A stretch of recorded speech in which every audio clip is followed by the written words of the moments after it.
નમસ્કાર, હું ફફલ પૂર્વી. આપ જોઈ રહ્યા છો આરપી ગુજરાત ન્યૂઝ રાજકોટ. રાજકોટમાંથી એક પ્રેરણાદાયી પહેલ. દિવાળીના તહેવાર દરમિયાન જ્યારે દરેક જગ્યાએ ઉજવણીનો માહોલ છે, ત્યારે રાજકોટની ગૌશાળાએ અમૂલ જીવની સેવા માટે એક અનોખી શરૂઆત કરી છે.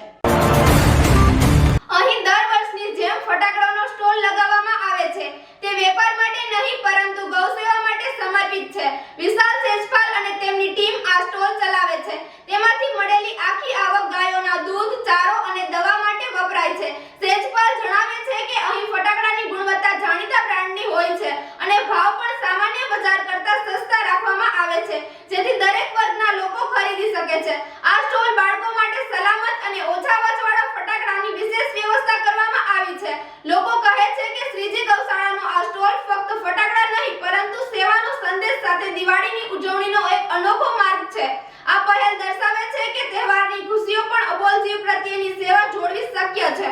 વધુ સમાચાર માટે જોતા રહો આરપી ગુજરાત ન્યૂઝ રાજકોટ. સુરક્ષિત રહો. ધન્યવાદ.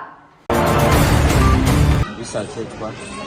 હા, અમે એ લોકો 5-7 જણાનું ગ્રુપ છીએ અને દર વખતની જેમ બધી જગ્યાએ ફટાકડાનું આયોજન થાય છે, પણ આ અનમોલ જીવ માટે જે શ્રીજી ગૌશાળામાં જે ગાયું છે એના માટે થઈને અમે આયોજન કરીએ છીએ. ફેર તો જાજો બધો પડે, પણ એ સિવાય કંપનીમાં પણ ફેરફાર મળશે. આપણી પાસે બધી બ્રાન્ડની કંપનીઓ મળશે, બીજા કરતાં પણ સારી સારી વસ્તુઓ મળશે. બાળકો માટે અલગ અલગ વેરાયટીઓ જોવા મળશે આપણી પાસે. તેમજ આકાશબાજીની વિશાળ રેન્જ છે આપણી પાસે. હા, આપણી પાસે 600-650 વેરાયટીઓનો ખજાનો. હા, આમ તો આપણે સેવા કરી નથી શકતા, પણ એના માટે થઈને અમે કે દિવાળી ઉપર કે ગાયોને આપણે જે આપણાથી થાય એ કરી શકીએ, એના માટે થઈને અમે આ વખતે છેલ્લા 2-3 વર્ષથી અમે આયોજન કરીએ છીએ સેવા માટે. કેટલા લોકોનું ગ્રુપ છે? 6-7 જણાનું ગ્રુપ. એ તો લોકોને ખ્યાલ આવી જ જાય છે. ઉદાહરણ તો વસ્તુ જોશે, ક્વોલિટી જોશે અને સામે કેટલી ક્વોન્ટિટી આવે એ પણ જોશે અને પ્રાઇસ જોશે એટલે ખ્યાલ આવી જ જશે.